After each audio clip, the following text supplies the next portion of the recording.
agradecemos os ouvintes que já se cadastraram em nosso canal e convidamos os novos também a inscrever-se gratuitamente.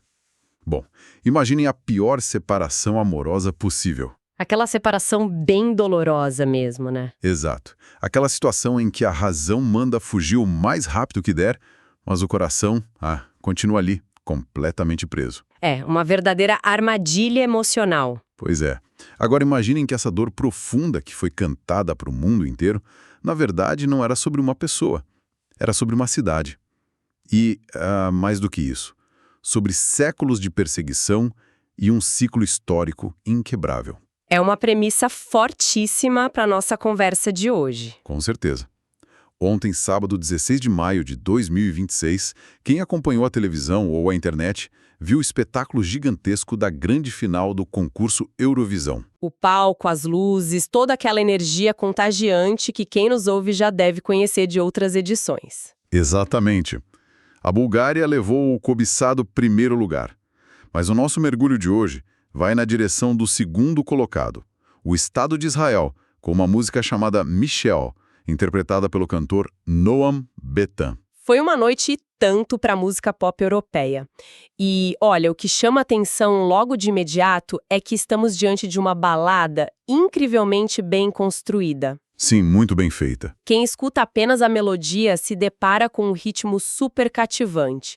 Mas o que as pessoas estavam assistindo no palco ontem carregava um peso monumental. Um oceano de significados, digamos assim. Exato. Havia todo um universo escondido sob aquela coreografia que foi milimetricamente ensaiada e os vocais impecáveis do cantor. E é exatamente esse oceano que vamos explorar agora. Toda a nossa análise será fundamentada num texto muito revelador. A autoria é do professor Reuven Feingold, da Universidade Hebraica de Jerusalém. Um material de primeiríssima linha. Sim, o ensaio dele se chama Michel entre Paris e Florentin. O que me deixou fascinado nessa leitura é que não estamos prestes a fazer uma autópsia acadêmica fria, cheia de jargões distantes. Bom, a nossa missão aqui é outra, né? Com certeza.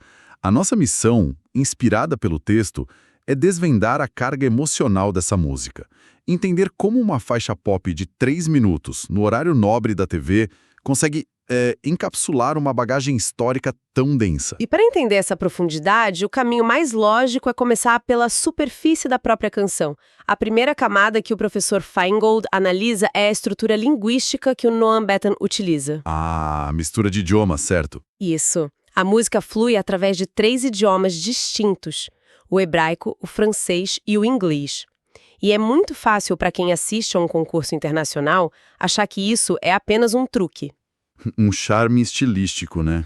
Para angariar votos de diferentes países. Exatamente. Mas a análise do professor nos mostra que a intenção passa bem longe disso. E faz muito sentido pensar que não é apenas marketing. Se a gente parar para pensar, misturar 3 idiomas em uma mesma narrativa lírica cria uma barreira imediata. Uma certa confusão. Uma fragmentação, eu diria. Pois é como se a mente de quem está cantando estivesse tão fragmentada pela dor que um idioma só não consegue dar conta de expressar tudo. Perfeito. A alternância entre essas 3 línguas funciona como uma ferramenta cirúrgica para transmitir a sensação de deslocamento. O uso múltiplo dos idiomas espelha a mente de alguém tentando organizar pensamentos contraditórios. É a trilha sonora de uma sobrecarga emocional absurda. Muito característica de quem está preso em uma teia que não consegue romper. Isso lembra muito a dinâmica de um relacionamento tóxico clássico. Um cenário que nossos ouvintes possivelmente conseguem reconhecer, ou, ao menos, visualizar facilmente. Aquela situação completamente dilacerante. Isso. A cabeça da pessoa entende perfeitamente o dano que está sofrendo, a lógica grita para que ela faça as malas e vá embora, mas existe uma gravidade emocional puxando de volta. O coração não acompanha a razão, né? Exato. E a letra da música ilustra esse conflito de forma muito palpável. Com certeza. O texto do professor Feingold destaca como a figura central, essa tal de Michelle, é chamada na letra de Reine de Problème. A rainha dos problemas. Isso mesmo. A pessoa amada é retratada como um imã de admiração e fascínio, mas simultaneamente como arquiteta de um sofrimento agudo. é o epicentro da dor do cantor. Tem um contraste na letra que a análise levanta que eu achei, assim, devastador. Qual parte exatamente? Em um momento, a música escancara a realidade dizendo algo como "E sou um amor tóxico, estou na escuridão". Mas o contraponto vem logo em seguida como uma memória dolorosa. A frase em francês? Sim. Tu étais ma lumière, ou seja, você era minha luz. Isso captura perfeitamente o mecanismo de um relacionamento abusivo, na visão do texto. A pessoa não consegue ir embora porque ela ainda enxerga o brilho que existia no começo. Mesmo que agora tudo ao redor seja apenas escuridão. E essa dualidade entre luz e escuridão exige uma resolução, né? Toda essa tensão acumulada deságua no refrão, que marca o momento de amadurecimento e de ruptura definitiva. Onde ele finalmente decide partir. Exato. O cantor decreta: Je te laisse partir, adieu ma belle, mais je t'aime. Eu te deixo partir, adeus minha bela, mas eu te amo. É uma citação bem brutal de que o rompimento não acontece por falta de amor, né? É por uma questão de sobrevivência emocional. É preciso cortar o laço, mesmo sangrando, para conseguir respirar novamente. Um verdadeiro ato de autopreservação. Mas o que eu acho mais bonito, e o artigo aponta isso com muita sensibilidade, é o final da canção. O desfecho em hebraico, certo? Isso. A última mensagem traz um tom surpreendentemente compassivo. O cantor deseja que Michelle encontre um amor verdadeiro.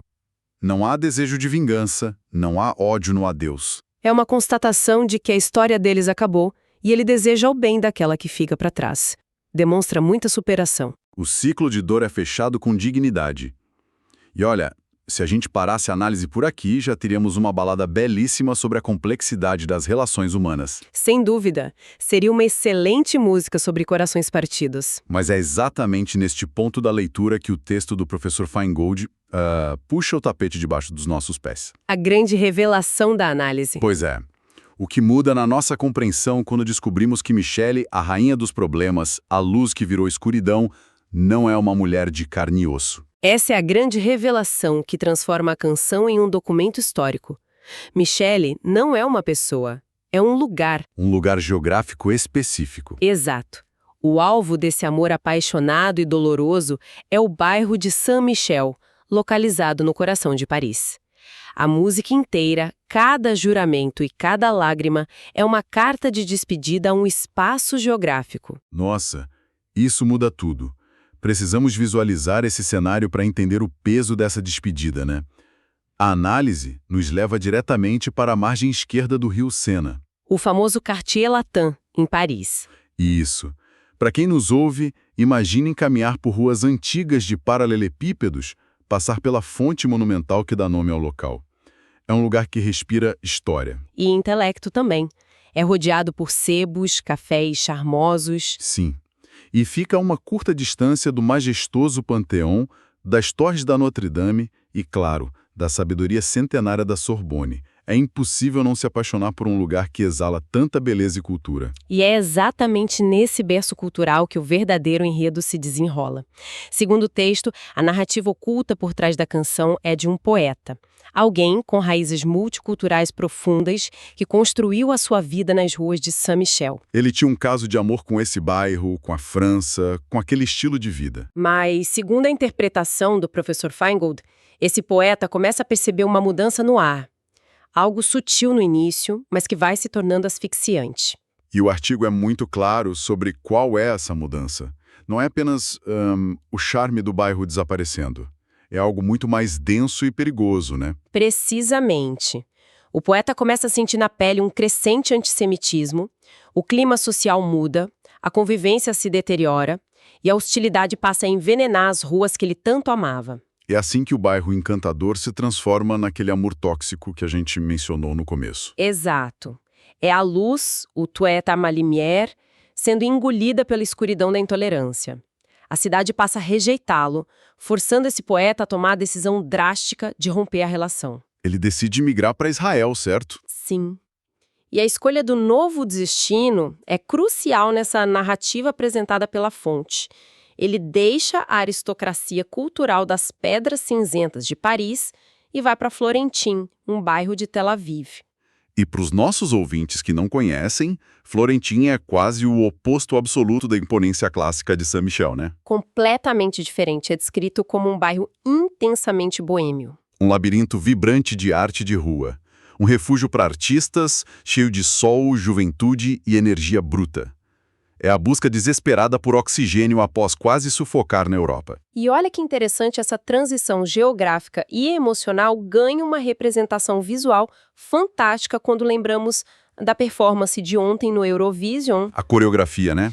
Isso. O professor Feingold argumenta que a coreografia apresentada no palco não foi montada apenas para ser esteticamente agradável.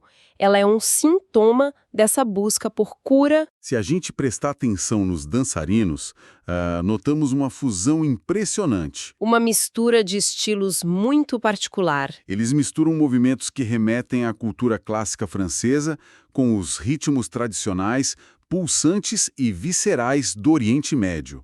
É uma coreografia que conta a história da imigração através do corpo. Exato. É o mosaico multicultural do moderno Estado de Israel materializado no palco. Aquela dança ilustra a necessidade de encontrar a alegria novamente. De celebrar a vida e seguir em frente após deixar a sua rende problema no passado. É uma interpretação maravilhosa e muito comovente. Sem dúvida. Mas bom, sendo muito honesto, ao ler a análise, eu precisei parar e questionar um ponto. Entendo perfeitamente a dor de deixar Paris e o alívio de chegar em Tel Aviv. É uma história forte. Certo. Porém, o professor Feingold pega a mudança de endereço de um poeta, de um único bairro, e transforma isso em uma tese gigantesca sobre séculos de história europeia. Um salto e tanto, né? Não é um salto monumental. Como é possível que o término de uma relação com uma rua de paralelepípedos seja o reflexo da história de um continente inteiro? Olha, esse é um questionamento essencial. E é exatamente nele que a terceira parte do ensaio se concentra. O autor não propõe isso de forma gratuita. Ele embasa essa visão, então. Sim, ele estrutura essa ideia através de 3 conclusões lógicas, ancorando a experiência pessoal do poeta em um padrão histórico imenso. E a primeira ferramenta que ele usa para explicar isso é a metáfora de um carrossel. Um carrossel. Como essa imagem funciona na prática da análise dele? O professor propõe que enxerguemos o bairro de Saint-Michel não apenas como um pedaço de Paris, mas como um carrossel que simboliza toda a Europa ao longo dos séculos. Entendi. O bairro representa o sítio geográfico e cultural onde as comunidades judaicas viveram. Exato. Onde conviveram, criaram e interagiram com diversas culturas e religiões diferentes durante milênios. Certo. Mas um carrossel, por definição, é um brinquedo que não vai a lugar nenhum, né? Ele gira em círculos fechados e sempre tem cavalos subindo e descendo indefinidamente. E essa é a segunda conclusão da análise, e é justamente onde a metáfora ganha força. A história da convivência judaica na Europa tem operado exatamente com esse movimento circular, cíclico. De altos e baixos. Isso. O texto explica que durante gerações intermináveis tem existido uma relação profundamente ambígua, de amor e ódio. É aí que as pontas se unem de forma brilhante. A dinâmica de amor e dor, a luz e a escuridão, que vimos na letra sobre o amor tóxico, não é apenas o sentimento de um poeta isolado no século XXI. Não é um caso isolado. É o padrão de comportamento de toda uma civilização ao longo de centenas de anos. A dor de uma única pessoa no palco acaba sendo um espelho perfeitamente polido para a dor de inúmeras gerações. E para não deixar que isso soe apenas como uma figura de linguagem poética, o professor Feingold traz a terceira conclusão. Ele se apoia em uma base acadêmica sólida. Ele cita outro acadêmico importante, certo? Sim. Ele cita a introdução de uma obra clássica chamada Israel Bagalá, ou Israel na Diáspora, escrita pelo professor Ben Zion Genor. E o que esse outro acadêmico faz é simplesmente documentar de forma puramente objetiva o movimento desse carrossel histórico. Ele mapeia quando o carrossel subiu e quando ele despencou vertiginosamente. Exatamente. O texto lista esses momentos para que possamos entender o tamanho da montanha-russa, ou melhor, do carrossel. Vamos olhar para os momentos de luz, os pontos altos desse giro. A fonte menciona eras de profunda estabilidade socioeconômica e explosões de criatividade cultural e científica, né? Sim, o exemplo de ouro trazido na análise é a época da Espanha muçulmana, o que ficou conhecido como o século de ouro dos judeus. Foram períodos onde o acolhimento permitiu um florescimento extraordinário. A relação parecia saudável, próspera. A Lumière brilhava forte usando os termos da música. Mas, inevitavelmente, o carrossel gira e os períodos de luz se degradam em escuridão. O movimento de descida. Isso. O texto elenca de forma cronológica como a tolerância europeia se fragmentava, levando ao que a música chama de relacionamento tóxico em sua forma mais violenta. A análise aponta eventos cruciais. O texto menciona, por exemplo, a dolorosa expulsão dos judeus da França entre os anos de 1305 e 1306. E o ciclo de rejeição continua através dos séculos. A fonte recorda as perseguições implacáveis da Inquisição e a consequente expulsão da Espanha em 1492. Destruindo aquela mesma comunidade que havia vivenciado o século de ouro. O carrossel despencando novamente. E não para por aí. O documento histórico citado aponta para o leste, lembra-nos pogroms, que foram os massacres nas aldeias da Rússia czarista. Especificamente em 1882 e depois em 1903, segundo a fonte. Exato. Até chegarmos, inevitavelmente, ao ponto mais profundo e sombrio de ruptura dessa relação histórica. O Holocausto na Europa Central, ocorrido entre 1933 e 1945. E bom, é vital ressaltar aqui para os nossos ouvintes que a nossa intenção não é emitir juízos de valor ou tomar posições políticas sobre esses complexos eventos históricos. De forma alguma. Nosso papel é transmitir a lente através da qual a fonte observa essa longa linha do tempo. E, segundo o ensaio do professor Feingold, observar esses altos e baixos constantes leva a uma conclusão muito clara. Uma conclusão de que a história é cíclica. Exato.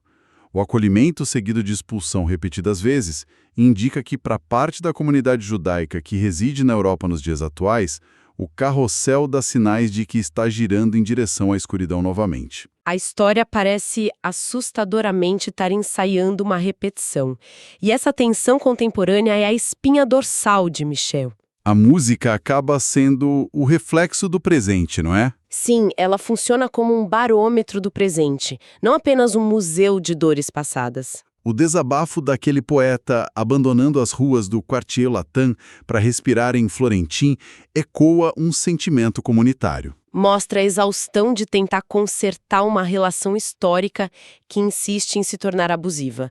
É impressionante pensar na mecânica de tudo isso. Com certeza. Refletindo sobre a noite de ontem, temos milhões e milhões de pessoas conectadas no concurso Eurovision.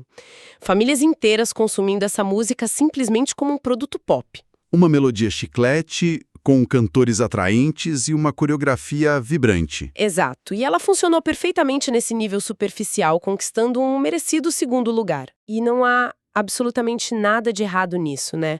O entretenimento tem o seu lugar e a sua validade. Mas a lição formidável que a análise da Universidade Hebraica nos entrega hoje é sobre a capacidade da arte. A arte de atuar como um verdadeiro cavalo de Troia cultural. Perfeito. A música usa a melodia agradável e um tema universal, como a dor de um coração partido, para cruzar as defesas de quem a escuta. Mas ao abrir esse cavalo de Troia, percebemos que ali estão escondidos séculos de bagagem cultural. O que parecia a história de um casal, na verdade, carrega a dor lancinante da imigração forçada. O luto pelo deslocamento territorial e o peso invisível de perseguições milenares. A figura daquela suposta mulher, a rainha dos problemas... Ela é a personificação das pedras centenárias e da complexa sociedade à beira do rio Sena. E esse entendimento muda completamente a forma como podemos ou até devemos interagir com o que consumimos. Vamos voltar à questão dos idiomas, por exemplo. Sim, os 3 idiomas. Depois de toda essa análise, ouvir o francês, o inglês e o hebraico não soa mais como uma estratégia para o público internacional. Cada palavra estrangeira é um tijolo na reconstrução de uma identidade que está tentando se salvar. De alguém que precisa trocar de língua para conseguir verbalizar um trauma que não cabe em um vocabulário só. E isso amarra a nossa conversa de forma brilhante. Realmente. O que iniciamos como a resenha de um hit de sábado à noite se provou, através dos olhos do professor Feingold, um ensaio denso sobre a ressonância da história nos dias de hoje. A arte popular provou ser um espelho cirúrgico das angústias invisíveis que ainda moldam a nossa sociedade. E apesar de todo o peso histórico e da tristeza da separação, a música se recusa a ser uma tragédia completa, né? De jeito nenhum, o desejo final em hebraico para que Michelle encontre o amor, a explosão de ritmos do Oriente Médio na dança. Tudo isso é um testamento profundo de resiliência.